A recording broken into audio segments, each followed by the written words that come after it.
الحمدللہ بالکل ٹھیک. ڈاکٹر صاحب آج ہم نے ایک تو قیام اللیل کے حوالے سے، تہجد کے حوالے سے، اور اوور آل جو ہم نفلی عبادت کرتے ہیں اس کے حوالے سے ہم نے بات کرنی ہے. تہجد اور قیام اللیل، میں نے مطلب اس دونوں میں نا بہت سے لوگوں کو سملیرٹیز ایک تو کہتے ہوئے سنا ہے، دوسرا کہ کنفیوز ہو جاتے ہیں لوگ، قیام اللیل کو تہجد کہہ رہے ہوتے ہیں. کیا یہ دونوں الگ الگ چیز ہیں یا ایک ہی ہے؟ بسم رب محمد کریم علیہ الصلوۃ والتسلیم. سب سے پہلے تو یادآوری کا شکریہ. اور یہ آج کا جو عنوان ہے یہ بھی بڑا خوبصورت ہے. یہ خوبصورت ان معنوں میں ہے کہ یہ ان چند انتہائی اہم ترین چیزوں میں سے ہیں جو بندے کو اللہ کے قریب کرنے کا ذریعہ ہیں.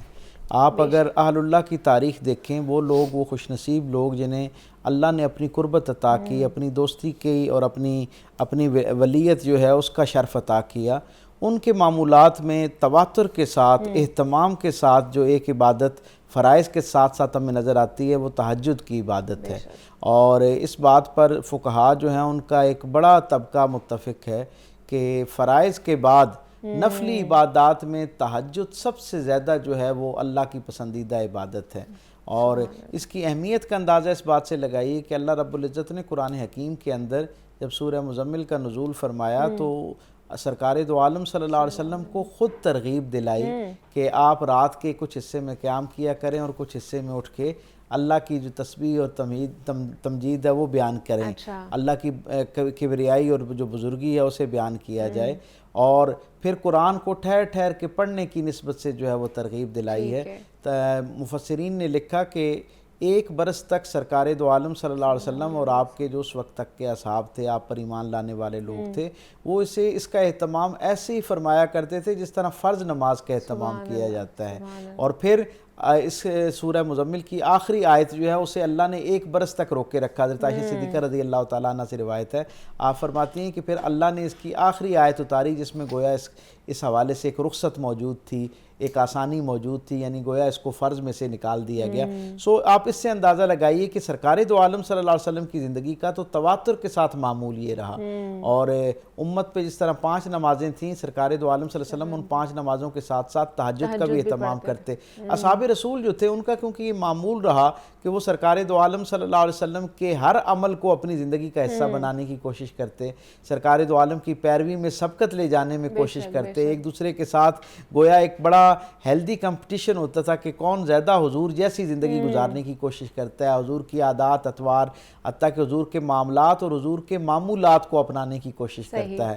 تو اصحاب کے اندر بھی کثرت کے ساتھ جو ہے وہ تہجد پڑھنے کا ذوق جو ہے وہ پایا جاتا ہے. اور جو آپ کا سوال ہے یہ بڑا اہم سوال اس لیے ہے کہ بہت سے لوگ ان دونوں جو اصطلاحات ہیں ان کی نسبت سے کنفیوز ہوتے رہتے ہیں کہ قیام اللیل سے کیا مراد ہے اور تہجد سے کیا مراد ہے، کیا یہ ایک ہی چیز ہے یا الگ الگ چیزیں ہیں. تو ہمیں یہ سمجھنا چاہیے کہ قیام اللیل بنیادی طور پہ قیام اللیل کا مطلب ہے رات کو اللہ کی بارگاہ میں دنیا سے منقطع ہو کر اپنے آپ کو پیش کرنا، یہ قیام اللیل کہلاتا ہے. اب جو تہجد ہے حقیقت میں یہ بھی ہے تو قیام اللیل کا ہی حصہ، لیکن تہجد سے مراد نفل کی صورت میں اللہ کی بارگاہ میں اپنے آپ کو پیش کرنا ہے، یہ تہجد کہلاتا ہے. اور قیام اللیل جو ہے اس کے اندر نفلی عبادات بھی شامل ہیں، یعنی آپ نوافل بھی اس کا حصہ ہو سکتے ہیں، قرآن مجید کی تلاوت بھی اس کا حصہ ہو سکتی ہے، ذکر اذکار بھی اس کا حصہ ہو سکتے ہیں، سرکار دو عالم صلی اللہ علیہ وسلم کی بارگاہ میں اہتمام کے ساتھ ہدیات درود پیش کرنے کا عمل بھی قیام اللیل کا حصہ ہو سکتا ہے. اور مفسرین اور فقہاء نے ہمیں یہ بتایا کہ اللہ کی بارگاہ میں صرف باوضو ہو کے چند لمحوں کے لیے دعا کی حالت میں اپنے آپ کو پیش کرنا، یعنی اپنی بات خالص اللہ کے سامنے پیش کرنا، اپنی عرضی اللہ کے سامنے پیش کرنا، یہ بھی قیام اللیل کا حصہ ہے. اعلیٰ عرف عمل تو یہ ہے کہ رات کا جتنا زیادہ حصہ اس کے لیے نکالا جا سکے، اللہ کی عبادت کے لیے نکالا جا سکے، یہ اتنا خوبصورت عمل ہے. لیکن سرکار دو عالم صلی اللہ علیہ وسلم کے معمولات کے حوالے سے ہم تک یہ بات پہنچتی ہے. اصحاب رسول جب سرکار دو عالم کی ازواج مطہرات سے پوچھتے کہ سرکار دو عالم کا جو تہجد کا معاملہ ہے یا رات کے معمولات کیا تھے، تو حضرت عائشہ صدیقہ رضی اللہ تعالیٰ عنہ سے ہم تک یہ خبر پہنچتی ہے کہ حضور جو ہیں وہ رات کو گویا 3 حصوں میں تقسیم کرتے. پہلے وقت میں پہلے حصے میں حضور آرام فرماتے، ٹھیک ہے. اور پھر آخری حصے کے اندر تیسرا حصہ جو ہوتا ہے اس کے اندر حضور بیدار ہو جاتے اور اللہ کی بارگاہ کے اندر وضو کر کے جو ہے وہ کھڑے ہو جاتے. ایک روایت کے مطابق حضرت مسروق رضی اللہ تعالیٰ عنہ ان سے یہ روایت ہے کہ انہوں نے جب پوچھا تو انہیں بتایا گیا کہ جس وقت مرغ کی اذان بلند ہوتی تو سرکار دو عالم صلی اللہ علیہ وسلم جو ہیں وہ اٹھ جاتے, وضو فرماتے اور اللہ کی بارگاہ میں حاضر ہو جاتے, اور سرکار اتنا طویل قیام فرماتے, اور اس میں قرآن حکیم کو کیونکہ اللہ رب العزت نے براہ راست انہیں حکم بھی یہ ارشاد فرمایا تھا کہ ٹھہر ٹھہر کر قرآن کی تلاوت کریں, تو سرکار دو عالم قرآن حکیم کی آیات کی تلاوت فرماتے. حضرت ام سلمہ رضی اللہ تعالیٰ عنہ سے روایت ہے, وہ کہتی ہیں کہ میں نے سرکار کو دیکھا کہ حضور جو ہیں وہ جب قیام کے عالم میں کھڑے ہوتے نماز کی حالت میں, نوافل میں, تہجد کے نوافل میں, تو طویل قیام فرماتے. سرکار دو عالم کے جو پاؤں مبارک تھے قدمین کے اوپر ورم آ جایا کرتا, اور اس کے ساتھ ساتھ وہ کہتی ہیں کہ کچھ آیات کی تلاوت جب کرتے آواز مجھے نہیں آ رہی ہوتی, لیکن حضور کے چہرے اقدس کے اوپر مسکراہٹ جو ہے وہ نمایاں ہو جایا کرتی, اور کبھی کبھی آیات کی تلاوت کے دوران حضور پر گریہ طاری ہو جاتا. حضور اتنی کثرت کے ساتھ روتے کہ مجھے اس کی خبر ہو جاتی, اور میں بعض دفعہ نیند سے بیدار ہو جاتی, اور مجھے یہ علم ہو جاتا کہ اس وقت حضور اگر چہرے پر مسکراہٹ ہے تو اس کا مطلب یہ ہے کہ جو قرآن حکیم کے اندر اللہ رب العزت کی طرف سے بشارت کی آیات ہیں, خوشخبریوں کی آیات ہیں, آسانیوں کی آیات ہیں, ان کو تلاوت فرما رہے ہیں, اور اس کے احساس سے حضور کی طبیعت جو ہے اس کے اندر خوشی اور سرشاری آ رہی ہے. اور دوسرے درجے پہ جب حضور کے چہرے اقدس کے اوپر غم کے آثار نظر آتے ہیں, حضور کے چشمان مقدس سے آنسو رواں ہونا شروع ہوتے ہیں, تو اس کا مطلب یہ ہوتا ہے کہ حضور وہ جو اللہ کی جلال پر مبنی آیات ہیں, وعید پر مبنی آیات ہیں, ان آیات کی تلاوت فرما رہے ہیں, اس لیے حضور کے چہرے اقدس کے اوپر وہ آ رہا ہے. اور وہ آپ اور حضرت عائشہ صدیقہ سے ایک اور مقام پر روایت ہے, وہ کہتی ہیں کہ حضور کا تو کسی نے ان سے پوچھا کہ مجھے حضور کی جو خلوت تھی اس کا کوئی منفرد واقعہ جو آپ کو یاد ہو وہ بیان کریں. تو انہوں نے کہا کہ میں نے دیکھا کہ ایک رات سرکار دو عالم صلی اللہ علیہ وسلم بیدار ہوئے, اور اب آپ دیکھیں یہاں کے تہجد کا معاملہ ہے, لیکن آپ فرماتی ہیں کہ میں نے دیکھا کہ سرکار دو عالم اٹھے, اور میں نے پوچھا کہ آپ کس طرف تشریف لے جا رہے ہیں, تو حضور نے کہا کہ اے عائشہ میں اللہ کی بارگاہ میں اپنے آپ کو پیش کرنا چاہتا ہوں. تو میں نے عرض کی کہ یا رسول اللہ مجھے آپ کی قربت بہت پسند ہے, لیکن کیونکہ آپ کی یہ خوشی ہے تو اس لیے آپ تشریف لے جائیے. حضور وضو فرما کے آئے اور اپنی عبادت کے مقام پر بیٹھے, اور کہتے ہیں کہ سرکار دو عالم صلی اللہ علیہ وسلم نے قرآن حکیم کی کوئی آیت تلاوت کی, اور تلاوت کرنے کے ساتھ حضور پر گریہ طاری ہو گیا, حضور رونا شروع ہو گیا, اور اتنی دیر تک حضور روتے رہے کہ حضور کی داڑھی مبارک ساری جو ہے وہ گیلی ہو گئی, اور پھر اس میں سے جو نکلنے والا پانی تھا وہ زمین پر آنا شروع ہو گیا. یعنی آپ تصور کریں, اور کہا کہ اتنی دیر تک حضور جو ہے وہ گریہ فرماتے رہے, اللہ کی بارگاہ میں اپنی دعا اور ندا جو ہے وہ پیش کرتے رہے, کہ آپ تک جو ہے نا وہ حضرت بلال حبشی آئے, انہوں نے اجازت طلب کی کہ فجر کی اذان کا وقت ہو گیا ہے, اگر آپ اجازت دیں تو میں فجر کی اذان جو ہے وہ کہہ لوں. تو گویا اس وقت تک ساری رات رسول رحمت صلی اللہ علیہ وسلم, جن کے لیے اللہ نے یہ ساری کائنات تخلیق کی, جن کے لیے اللہ کی ساری بشارتیں اور سارے خوشخبریوں پر مبنی وعدے ہیں, ان سارے وعدوں پر یقین رکھنے کے باوجود اللہ کے جلال پر مبنی جو معاملات ہیں ان کی طرف جب حضور کا دھیان جاتا ہے تو حضور پر ایسے گریہ طاری ہوتا ہے. ہم میں سے بہت کم لوگ, خوش نصیب لوگ آج کے زمانے میں اس نعمت کو پاتے ہیں, لیکن دوسری طرف آپ یہ دیکھیں کہ ہمارا یہ معاملہ ہے کہ اگر ہم نوافل ادا بھی کر رہے ہوتے ہیں تو انہیں اتنی تیزی کے ساتھ ادا کر رہے ہوتے ہیں کہ گویا جیسے ایک ذمہ داری ہے اور بس اس کو کرنا ہے, جبکہ رسول اللہ صلی اللہ علیہ وسلم کا معمول ہم تک یہ پہنچتا ہے کہ آپ بہت طوالت کے ساتھ جو ہے نا قیام بھی کیا کرتے تھے, سجود اور رکوع بھی کیا کرتے تھے. اچھا, دوسرا یہ کہ مجھے بتائیں کہ مخصوص وقت ہے, کیونکہ منسلک کیا جاتا ہے تہجد کے ساتھ کہ شاید تہجد تبھی پڑھی جائے گی جب آپ تھوڑی دیر سوتے ہیں, اس کے بعد اٹھتے ہیں, پھر تہجد پڑھتے ہیں, اور اس کے بعد آپ فجر پڑھتے ہیں. عشاء کی نماز سے لے کر فجر کی بلکہ سحری کا جو وقت ہوتا ہے اس وقت تک اس کا وقت موجود ہوتا ہے. میں نے سحری کا وقت اس لیے کہا کہ حضرت انس بن مالک کہتے ہیں کہ حضرت زید سرکار دو عالم صلی اللہ علیہ وسلم کے ساتھ سحری کر رہے تھے, اور سحری کرنے کے بعد وہ باہر تشریف لائے. تو میں نے ان سے پوچھا کہ حضور کا جو قیام کا وقت تھا اس میں اور سحری میں کتنا فرق تھا. تو انہوں نے کہا کہ اتنا, یعنی فجر کے لیے جب حضور باہر تشریف لائے تو آپ نے فرمایا کہ اتنا وقت اس کے درمیان موجود تھا, یعنی اتنا وقت پہلے حضور نے یہ سارا عمل فرمایا کہ جتنی دیر میں کوئی شخص 50 آیات جو ہیں ان کی تلاوت کرتا ہے, اور ایک روایت کے مطابق 40 آیات کی تلاوت کرتا ہے. تو یعنی ایک تو یہ ہمیں اندازہ ہوا کہ اتنا گیپ اس کے اندر ہوا کرتا تھا, اس سے پہلے تک اس کا وقت رہتا ہے. عشاء کی نماز سے لے کر فجر تک گویا آپ کے پاس وقت ہوتا ہے. آپ اس دوران جو بھی نوافل پڑھتے ہیں اگر انہیں تہجد کی نیت کے ساتھ پڑھیں گے تو اللہ رب العزت کے ہاں اس کا اجر ملے گا. ہاں یہ بات ٹھیک ہے, ان دو انتہاؤں پر نہیں رہنا چاہیے. جو بنیادی بات ہے وہ یہ ہے کہ رات کو کسی پہر میں بھی نوافل کی نیت کر کے اسے پڑھیں گے تو اللہ کے ہاں آپ کو قیام اللیل کا اجر بھی ملے گا اور تہجد کا بھی اجر ملے گا. البتہ سونے کے بعد جاگ کر جو نوافل پڑھے جاتے ہیں انہیں تہجد ہم بالاہتمام اس لیے کہتے ہیں کہ وہ حضور کی سنت کے مطابق ہو جاتا ہے, اس لیے نوافل کا اجر بھی آپ کو مل رہا ہوتا ہے اور حضور کی سنت کا اجر بھی مل رہا ہوتا ہے. مطلب وہ زیادہ افضل عبادت وہ زیادہ افضل ہے. لیکن اگر کسی شخص کو یہ خوف مانے ہو کہ وہ تھکاوٹ کی وجہ سے یا کسی اور سبب کی وجہ سے صبح نہیں اٹھ سکتا تو اس کے لیے یہ رعایت خود سرکار دو عالم صلی اللہ علیہ وسلم کی ذات والا صفات سے ہم تک پہنچی. حضور نے فرمایا کہ جو صبح نہیں اٹھ سکتے وہ لوگ رات عشاء کی نماز کے ساتھ ہی ایک رکعت وتر کو شامل کر لیں نفل کے ساتھ تو وہ گویا ان کے لیے ایسی کفالت کرے گا جیسے تہجد کفالت کرتی ہے. اور دوسرا رکعت کتنی ہونی چاہیے؟ 2 رکعت ہونی چاہیے؟ کم از کم 2 رکعت ہوتے ہیں. اور سرکار دو عالم کا معمول یہ ہے, حضرت عائشہ صدیقہ رضی اللہ تعالیٰ عنہ سے پوچھا گیا کہ حضور جو ہے وہ تہجد میں کتنی رکعت جو ہے وہ قیام فرمایا کرتے, تو آپ نے فرمایا کہ سرکار دو عالم جو ہے نا وہ 9 رکعت جو ہے وہ پڑھا کرتے تھے یا 11 رکعت پڑھا کرتے تھے. یعنی اس کا مطلب یہ ہے کہ اور ایک اور جو صحت کے ساتھ اس کے اوپر ہم تک حضور کا احوال پہنچتا ہے وہ یہ ہے کہ حضور 2 سے لے کے 8 تک 2 کی تعداد میں جو ہے وہ نوافل پڑھا کرتے تھے. یعنی حضور کے پورے معمولات میں کہیں 4 رکعت اکٹھی پڑھتے ہوئے نظر نہیں آتی. حضور 2 رکعت پڑھا کرتے تھے. اور حضرت ام سلمہ رضی اللہ تعالیٰ عنہ سے روایت ہے کہ سرکار دو عالم 2 نوافل پڑھتے اور اس کے بعد حضور تسبیح فرماتے, یعنی آپ بیٹھ جاتے اللہ کا ذکر کرتے, عبادت جو نوافل جو اذکار ہیں وہ کرتے, اللہ کی تسبیح بیان کرتے, تعریف و توصیف بیان کرتے, اللہ کے جو کلمات ہیں اسماء مقدسہ ہیں ان کا ورد کرتے اور اس کے بعد پھر اگلے 2 نوافل کے لیے پھر کھڑے ہو جاتے. پھر اس طرح کر کے آپ 4 نوافل وہ مکمل کرتے اور پھر اس کے ساتھ 1 رکعت جو اپنی وتر کی ہے اسے اس کے ساتھ شامل کر لیتے. تو یہ حضور کا جو ہے وہ معمول رہا کرتا تھا. یہ ہمیں ملتا ہے کہ آپ 2 بھی پڑھ سکتے ہیں اور آپ اپنی مرضی کم سے کم 2 4 6 8 یا 11 بھی پڑھ سکتے ہیں, 9 بھی پڑھ سکتے ہیں. ویسے یہ تہجد کے لیے مخصوص ہے. قیام اللیل کے لیے جو ہے اس کی نیت سے تو آپ جتنے چاہیں اتنے نوافل پڑھ سکتے ہیں. آپ یہ دیکھیں نا جو ہمارے بزرگان دین ہیں جو اللہ والے ہوئے ہیں ان سب کے احوال میں یہ بھی ایک بڑی منفرد بات ہے. کوئی تاریخ اسلام میں پچھلے 1500 سال میں کوئی ایک اللہ والا بھی ہمیں ایسا نہیں ملتا جس کے ہاں تہجد کی نماز کا اہتمام نظر نہ آتا ہو.